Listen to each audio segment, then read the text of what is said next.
நிச்சயமாக. அதாவது நேற்றைய தினம் மக்களவையிலே இந்த கேள்வி நேரத்தின் போது விவாதம் நடைபெற்றிருக்கிறது.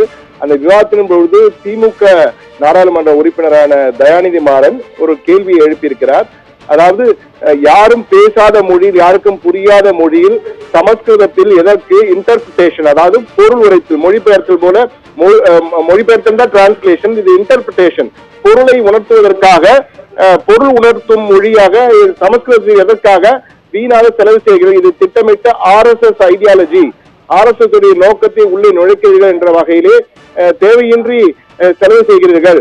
ஏனென்றால் 2011ஆம் ஆண்டு எடுக்கப்பட்ட சென்சஸ் தொடர்பாக நீங்கள் பார்த்துக்கொண்டால் 73,000, வெறும் 73,000 பேர் தான் இந்தியாவிலே சமஸ்கிருதத்தை பேசுகிறார்கள். எந்த ஒரு மாநில மொழியாகவும் அது இல்லை. அந்த அப்படி ஒரு சூழ்நிலையிலே எதற்காக மக்களின் வரி பணத்தை நீங்கள் யாருக்கும் புரியாத மொழியில், ஏன்னா இங்கு யாரும் நாடாளுமன்றத்தில் யாரும் பேசுவதாக தெரியவில்லை இந்த மொழியை, அவர்களுக்காக எதற்காக நீங்கள் தேவையின்றி செலவு செய்கிறீர்கள்? இது திட்டமிட்டு RSS ஐடியாலஜியை உள்ளே நுழைப்பதற்காக சமஸ்கிருதத்திலே இன்டர்பிரேஷன் என்ற முறையிலே பொருள்களை உணர்த்தும் வகையிலே அது தேவையின்றி அந்த மொழிபெயர் பொருள் உணர்த்தும் செயலை செய்கிறீர்கள் என்ற வகையிலே ஒரு கேள்வியை எழுப்பினார். இது ஒரு திடீரென சர்ச்சையாக இருந்த நிலையிலே அப்பொழுது அதற்கு திமுக உறுப்பினர்கள் எல்லாம் கைத்தட்டி ஆரவாரம் செய்தனர். அப்போது ஸ்பீக்கர் பிர்லா உடனடியாக, சபாநாயகர் ஓம் பிர்லாவே அப்பொழுது தயாநிதி மாறனை பார்த்து, நீங்கள் எந்த நாட்டில் வசிக்கிறீர்கள்? பாரதத்தின் உண்மையான ஒரிஜினல் மொழி, ஒரிஜினல் லாங்குவேஜ் ஆஃப் பாரதம், பாரதத்தின் ஒரிஜினல் மொழியே சமஸ்கிருதம் தான். நாங்கள் அதனால்தான் 22 மொழிகளிலே நாங்கள் இந்த மொழி இன்டர்பிரேஷனை கொடுத்துக் கொண்டிருக்கிறோம். எனவே இந்தியிலும் சமஸ்கிருதம் இருக்கிறது என்ற வகையில் பதிலடி கொடுத்தார். ஆனால் உடனடியாக மாறனும் 3 மொழி கொள்கையை நாங்கள் ஒருபோதும் ஏற்க மாட்டோம் என்ற வகையில் ஏற்கனவே கூறியிருக்கிறோம் என்ற வகையில் தெரிவித்தார். ஆனால் இந்த சமஸ்கிருதம் தொடர்பாக பேசியது, தேவையற்ற மொழியில், யாரும் பேசாத மொழியில் எதற்காக தேவையற்ற பணத்தை வீணடிக்கிறீர்கள் என்ற அவருடைய கேள்வியும், ஆனால் நீங்கள் எந்த நாட்டில் வசிக்கிறீர்கள் என சபாநாயகர் பேசி, அதே போன்று பாரதத்தின் ஒரிஜினல் மொழி சமஸ்கிருதம் தான் கூறியதும் தற்போது ஒரு புதிய சர்ச்சையை ஏற்படுத்தக்கூடிய வாய்ப்பு இருக்கிறது. அந்த விவாதம் நடந்தது எப்படி, அந்த விவாதம் எப்படி இருந்தது என்பது குறித்து நீங்களே தற்போது நேரடியாக பார்க்கலாம்.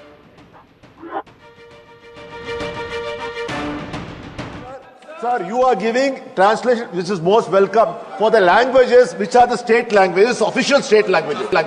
Can you tell me which state official language is Sanskrit?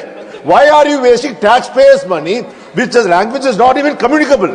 It's not communicated in any of the states in India, and nobody is speaking. Sir, the population survey in 2011 said only 73,000 people are speaking, supposed to be speaking. Sir, when that's the data, why should the taxpayers' money be wasted because of your RSS ideologies? अब माननीय सदस्य, आप दुनिया के किस देश में रह रहे हो? ये भारत है और भारत की मूल भाषा संस्कृत रही है, और इसीलिए हमने कहा 22 भाषाओं में, केवल संस्कृत में नहीं कहा। आपको संस्कृत की क्यों आपत्ति हुई? आपको संस्कृत भाषा की क्यों आपत्ति हुई? आपको हिंदी में आपत्ति हो, आपको संस्कृत में भाषा हो। भारत में 22 भाषाएं हैं जो संसद में मान्यता प्राप्त है, और 22 भाषाओं में होगी, संस्कृत में भी होगी और हिंदी में भी होगी. விவாதத்தை பார்த்திருப்போம். இந்த விவாதத்திலே தயாநிதி மாறன் பேசும்போது மிக தெளிவாக, அதாவது எந்த மாநிலத்திற்கு மொழி என்று நீங்களே சொல்ல, சமஸ்கிருதம் எந்த மாநிலத்தின் மாநில மொழியாக இருக்கிறது? அது யாருமே பேசாத மொழியில் கிட்டத்தட்ட வெறும் 73,000 பேர் தான் பேசுகிறார்கள்.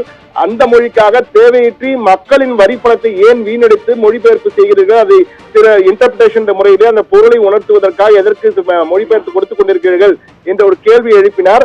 அதற்கு பதிலடி கொடுத்த விதமாக சபாநாயகர் ஓம் பிர்லாவே நேரடியாக பதில் சொன்னார். நீங்கள் எந்த நாட்டில் வாழ்கிறீர்கள் தயாநிதி மாறன், மதிப்புக்குரிய நாடாளுமன்ற உறுப்பினரை, நீங்கள் எந்த நாட்டில் வாழ்கிறீர்கள் என்ற கேள்வியை கேட்டதுடன் இந்தியாவின் ஒரிஜினல் மொழி, இந்தியாவின் முதல் மொழி, ஒரிஜினல் மொழி என்ற வகையில் சமஸ்கிருதம் தான் இருக்கிறது, அதற்காக தான் இந்தி சமஸ்கிருதத்தில் நாங்கள் பேசுகிறோம், 22 மொழிகளிலே நாங்கள் மொழிபெயர்ப்பு கொடுக்கிறோம், அது போன்று சமஸ்கிருதத்திலும் கொடுப்போம் என்ற வகையிலே பதிலடி கொடுத்தார். ஆனால் இந்த விவாதம் நிச்சயமாக ஒரு புதிய சர்ச்சையை ஏற்படுத்தும்.